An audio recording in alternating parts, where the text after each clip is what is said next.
Paper route, paper route, paper route, paper route, paper route, paper route. Yo, I had to. I was trying to get my hair straight, and the picture just caught the snag. So anyway, going live. This is my first. It's my first YouTube live. So this is a controversial topic. Well, it caused a bit of an uproar. I posted it late last night when I got in from work, and I got in probably like 2, 3 right before I was dozing off. I had a thought epiphany come to me while I was watching some content that I posted on my Facebook that caused a little bit of an uproar uh, that I woke up to the next day. So um, I want to preface this just like I try to preface everything with it. Just know that going forward, whenever you get content from me or see content from me, know that if it's not a joke, if it's not a personal story that I'm sharing, that most of the content that I speak on regarding fear in Black men is backed by statistical uh, data, credible data, research data. All right. Um, I've been doing this. I've been coaching for years, for probably close to 6 years now. So, and on top of that, I've done a ton of research. A lot of my clients are clinicians. A lot of my best friends are PhDs. I haven't acquired a psychology degree myself yet. However, that doesn't stop me from being able to, or stop you from being able to research those things that you're interested in. I am a linear scientific researcher, studier, just as much as I'm a nonlinear. I study nonlinear science. So that's basically pseudoscience and practical science. So let's get into the math. Let's get into the matter, as they say. Well, they say the math, but I'm gonna say the math.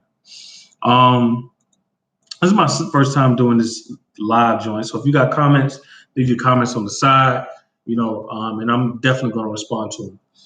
So Black men over 40, right? 40 club shouldn't be in two places after the age of 40. When I say shouldn't be, meaning this, you find yourself in the most detrimental position to the community when you're in one of these two places. The first one is prison, incarcerated. Why incarceration? Because, well, when you're incarcerated, you can't contribute to the community, can't contribute to the productivity of the community.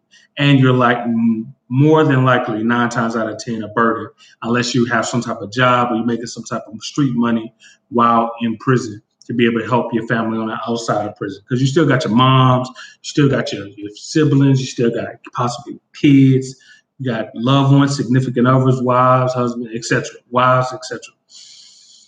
So when you're in prison, you can't vote, you can't protect physically. Like, there's so many things you can't do to help the community on the outside. You can't marry a Black woman, you can't help raise Black kids, you can't do anything while you're inside. Now, I get it. Yeah, you can write books, you can contribute in different ways, but versus you physically being on the outside and you being inside those prison walls, you can make much more deeper of an impact to the Black community overall when you're outside those prison walls. So number one is definitely prison. Number two, which was the controversial aspect, which was single with kids. Now, here's why I say that. Here's why I say that. It's because when you look at the statistical data when it comes to high poverty, when it comes to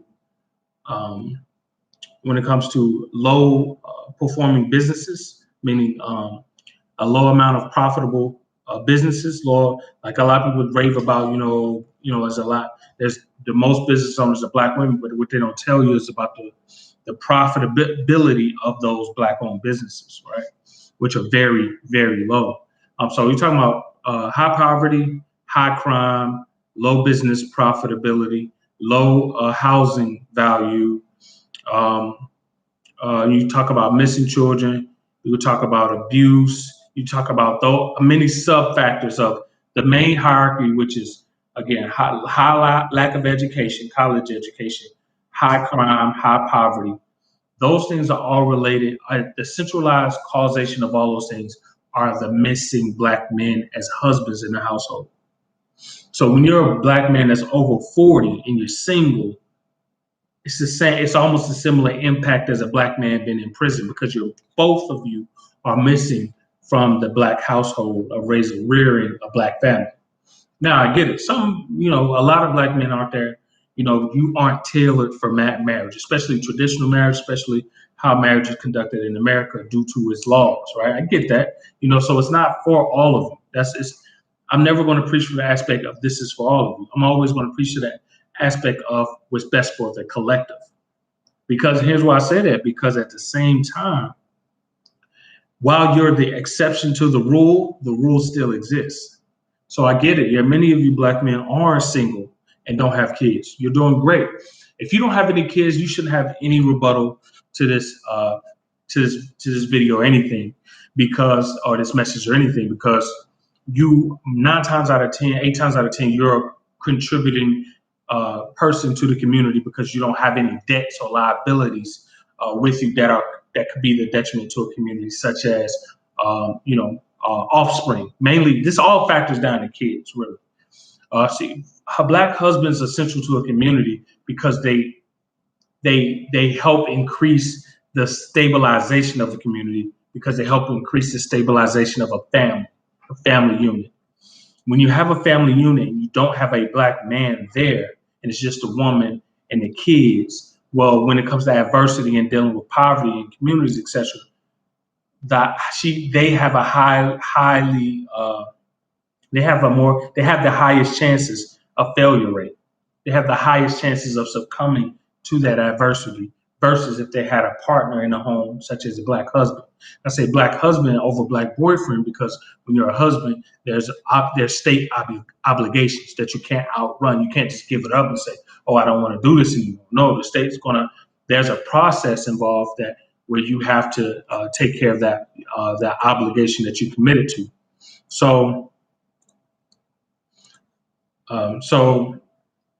Again, that's why black men over 40 have to, reconsider, what you're doing as far as being a single parent. Like you're better off with someone. Now, traditionally, back as a husband, back in before colonialism in Africa, ancient Africa, it's great. There's a lot of great books on this. In fact, one called The Destruction of the Black Civilization, which is a long book, but it's good. It's really good.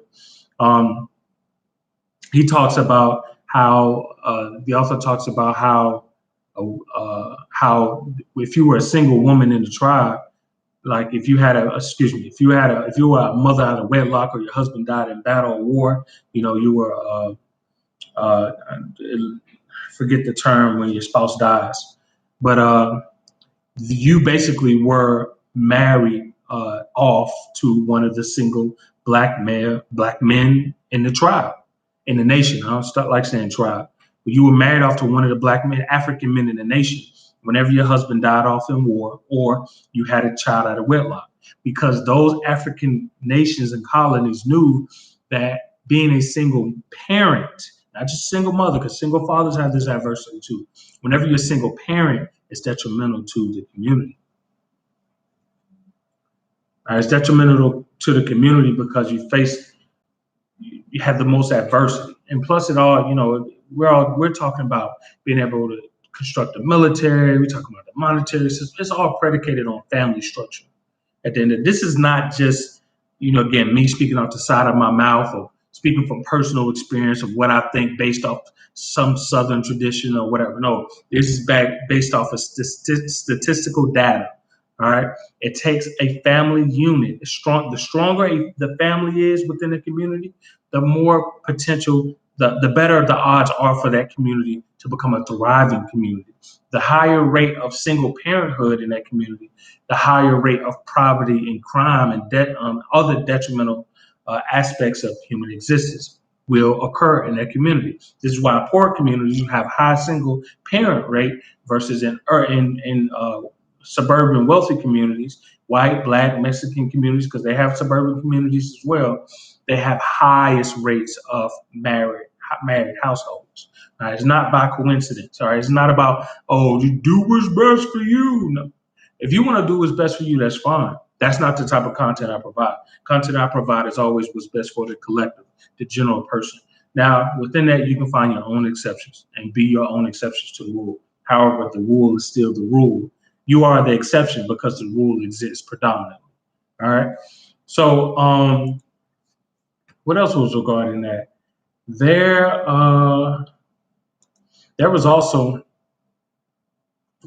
the thing about, trying to see if there, when it comes to, being, I push the black husband narrative. Now, I'm not a husband. I'm not even married. I don't even have any kids, right?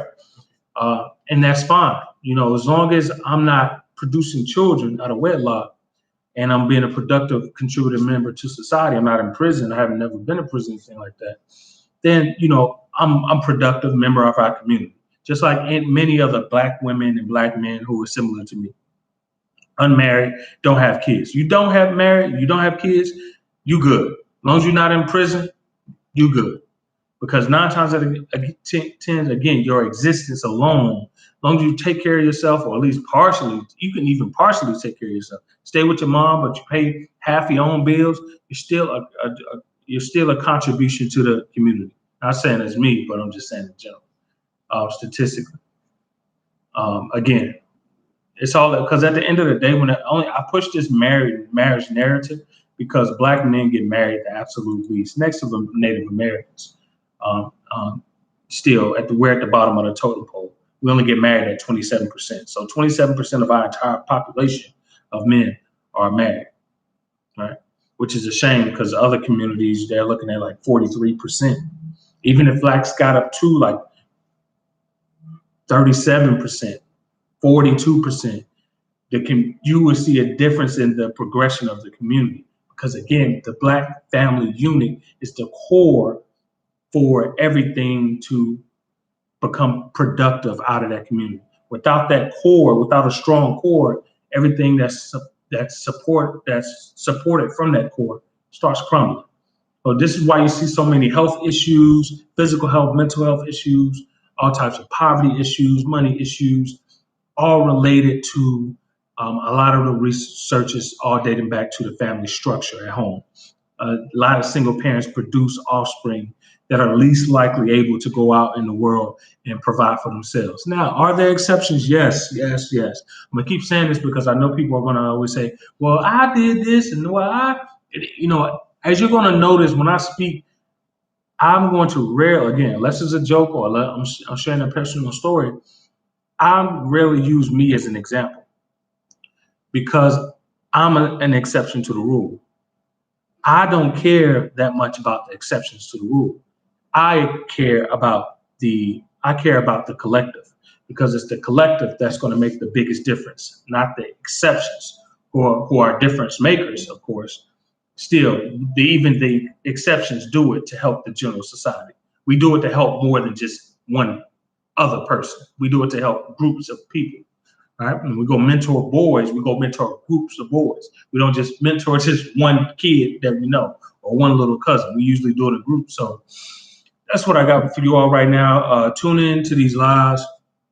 I don't know how long they're going to be. I'm really new to this. I'm looking forward to the feedback. Please share. Again, I got my black brothers black. One more thing. I don't want my black brothers over 40 to think that I'm attacking because I'm not attacking you at all.